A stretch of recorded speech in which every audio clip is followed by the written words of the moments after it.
Hey guys, welcome back to my channel. It's Jade. Today I'm going to be doing a question and answer video relating to my birth experience, and I'm super excited to talk about it. Obviously, I'm not pregnant anymore. This is my daughter, Ella. You want to say hi? She has some acne on her face, so just ignore that. Say it's just baby acne. Do a little OOTD. The outfit's from Pat Pat. Oh, look at that face. Look at those eyes. And the bow's from Amazon, I think. So I just asked you guys some questions on my Instagram and then a few from my Facebook because my stories are linked. So when I post on Instagram, I post on Facebook. If you don't follow my Instagram, this is my username. Go follow it. I'm on there a lot. And follow my TikTok. I'm like the most active on TikTok. Alright, so I screenshotted a bunch of them and then I'll go check and make sure I got all of them. So I'll start with the first one. Someone asked, how long were you in labor and did your water naturally break? I got asked a lot how long was my labor. I went in for a induction at 40 weeks in one day, and I got to the hospital around 6.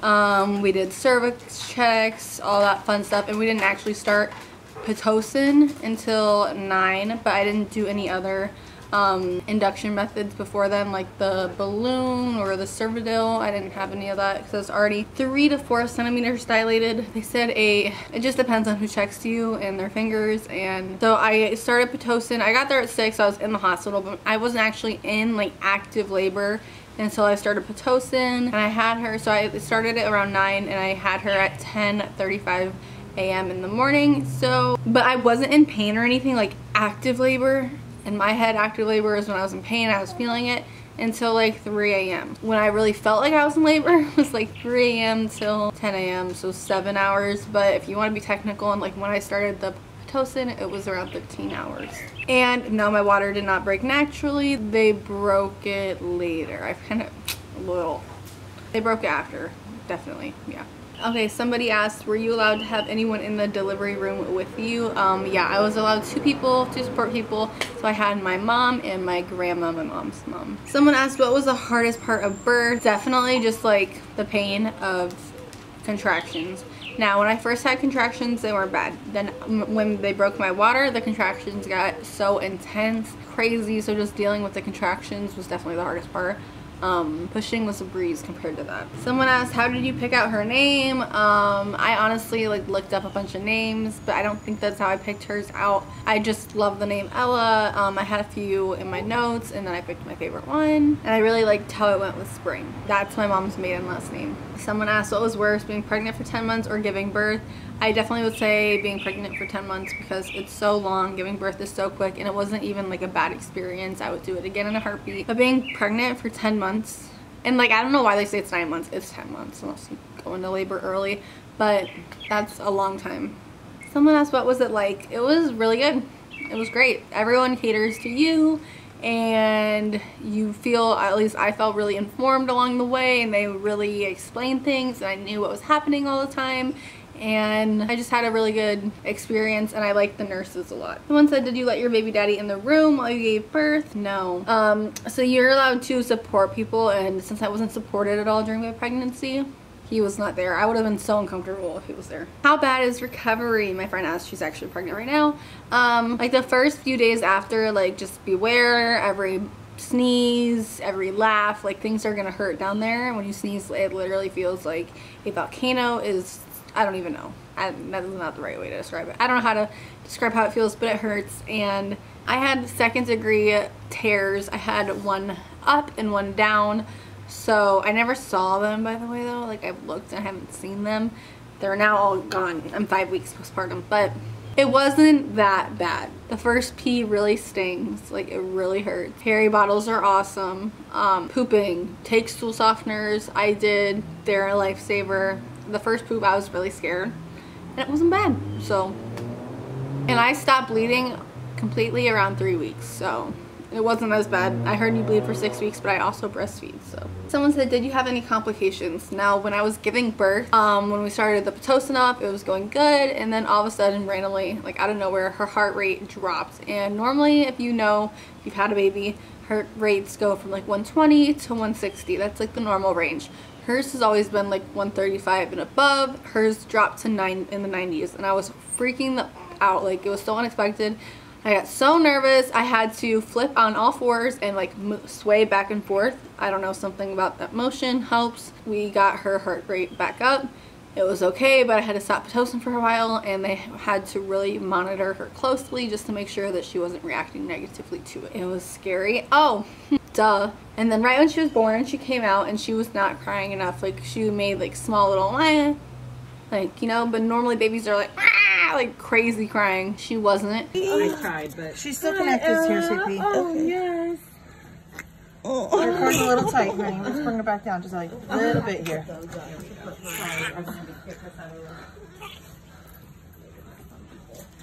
And that was really concerning, so they got the whole NICU unit up in my room. There was like 20 nurses or doctors, whatever, in my room. It was really freaking scary. I didn't get her right on my chest till like 15 minutes after she was born, which killed me. I got her for like 2 seconds and then they took her from me. And I was just really scared she was gonna have to go to the NICU. That's every mom's worst fear, is their baby having to go to the NICU unit, because then, well, you want your baby healthy, one, and then it just limits you like being able to hold them and stuff. So someone asked how bad was the pain. The contractions, like 10 out of 10, terrible. Pushing, 0 out of 10, did not hurt. Did you have a C-section or traditional birth, and if was Ella ever breached? If so, did it worry you?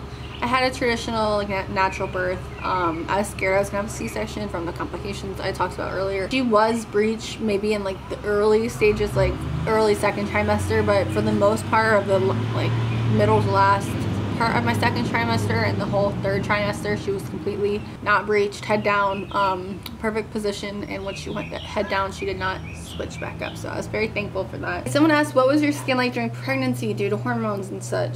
She's an esthetician. Okay, it was really bad in the beginning, breakouts, all that, and then I feel like towards the second to third trimester it kind of was back to normal. It wasn't bad. My ear looks so red right now. Someone said, if you could change anything about your birth experience, what would it be? That she came out like bawling her eyes out, loud as hell, so we knew those lungs were strong.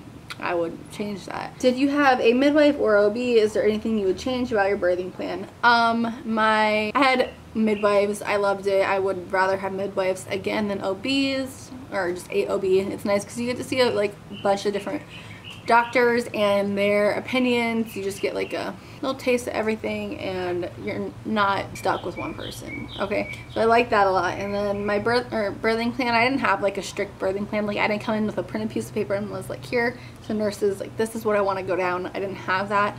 I just knew that I might want an epidural and I wanted to have my baby.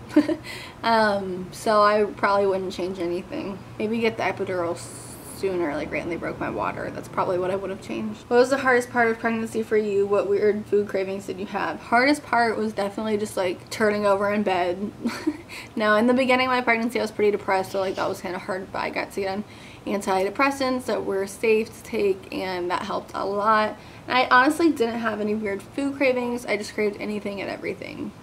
Which trimester was the hardest emotionally and physically? Honestly, the first trimester was the hardest because it's just, you don't really feel pregnant yet, but you're having all these nasty symptoms like morning sickness, and I felt really weird, a bunch of hormones going to my body. Stopped taking all my medication I was taking beforehand just for my mental health because it wasn't safe.